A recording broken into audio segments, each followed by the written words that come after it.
In 2019, millions of Venezuelans were starving. Children were dying in hospitals with no medicine. Families were eating from garbage bins just to survive. The United Nations knew. Their own investigators had the reports. Their own officials had visited the country. And yet, nothing happened. No intervention. No sanctions enforced. No meaningful action. Today we ask the question that nobody in power wants to answer. Why did the UN watch Venezuela collapse and do absolutely nothing? Welcome to Declassified World, where we dig into the stories that power doesn't want told. If this is your first time here, hit subscribe now, because this is only the beginning. To understand why the UN failed Venezuela, you first need to understand what Venezuela once was. In the 1970s, Venezuela was one of the richest countries in South America. It had the largest proven oil reserves on the planet. Its capital, Caracas, was called the Paris of South America.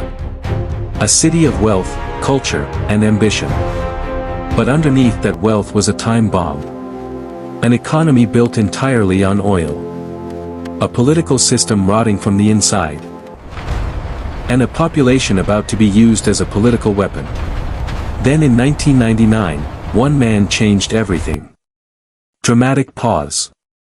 Hugo Chavez came to power promising to give Venezuela back to its people. He was charismatic. He was passionate. And the poor loved him. He nationalized industries. He launched social programs. He told the world that Venezuela's oil belonged to Venezuelans, not foreign corporations. And for a while, it worked. Poverty dropped. Literacy improved. People had hope. But Chavez was also doing something else at the same time. He was quietly dismantling every institution that could stop him. The courts. The media. The electoral system. One by one, all brought under his control. The UN watched this happen. Human rights organizations filed report after report. When Chavez died of cancer in 2013, his hand-picked successor Nicolas Maduro took power. But Maduro did not have Chavez's charisma. He did not have Chavez's political skill. What he did have was a system already designed to crush opposition. And he used it without hesitation. By 2015, Venezuela's economy was in freefall. Oil prices had crashed globally. And instead of adapting, Maduro doubled down. He printed money. He blamed the United States. He arrested his critics. Cabinets are bare. Inflation reached 1,000,000%. Not a typo. 1,000,000%. A cup of coffee that cost 1 bolivar in the morning could cost 2 bolivars by the afternoon.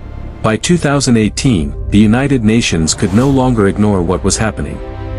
The UN High Commissioner for Human Rights, Michelle Bachelet, visited Venezuela personally in 2019.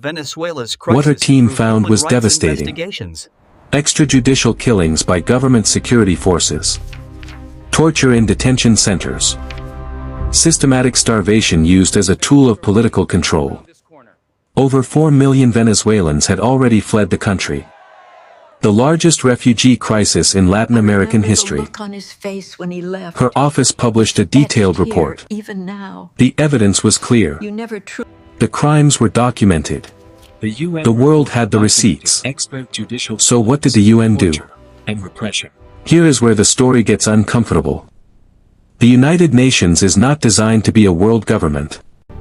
It cannot force sovereign nations to do anything without the agreement of its 5 permanent Security Council members. The United States, United Kingdom, France, China, and Russia. And here is the problem with Venezuela. Russia and China had both invested heavily in Venezuela. Russia had military agreements with Maduro's government. China had lent Venezuela billions of dollars. Secured against oil. Every time Western nations pushed for stronger UN action against Venezuela, Russia and China blocked it. Every single time. This is called the veto power. And it is the single biggest reason the UN consistently fails. In politically complicated crises, the UN knew children were dying. The UN knew people were being tortured. As of today, Venezuela remains under Maduro's control. In 2024, presidential elections were held. Independent observers and the opposition both declared the results fraudulent. Protests erupted across the country. Hundreds were arrested. Several were killed. Despite controversy, The UN called for transparency in the election results. Maduro ignored them completely.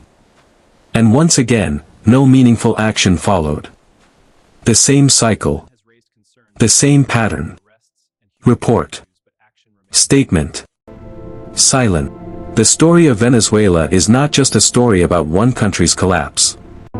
It is a story about the limits of international institutions. About how geopolitics protects dictators. About how the veto system at the UN turns human suffering into a bargaining chip between superpowers. The UN was created after World War II with one core promise. Never again. Never again would the world watch mass suffering and do nothing. Venezuela proves that promise has not been kept. The UN knew. The world knew. And millions of people paid the price for that silence. That is the story they don't put in the headlines. That is why this channel exists. If this video opened your eyes, share it with someone who needs to see it. Subscribe to Declassified World for investigations just like this every single week. And drop a comment below. Do you think the UN can ever be reformed? Or is it already too broken to fix? I'll see you in the next one.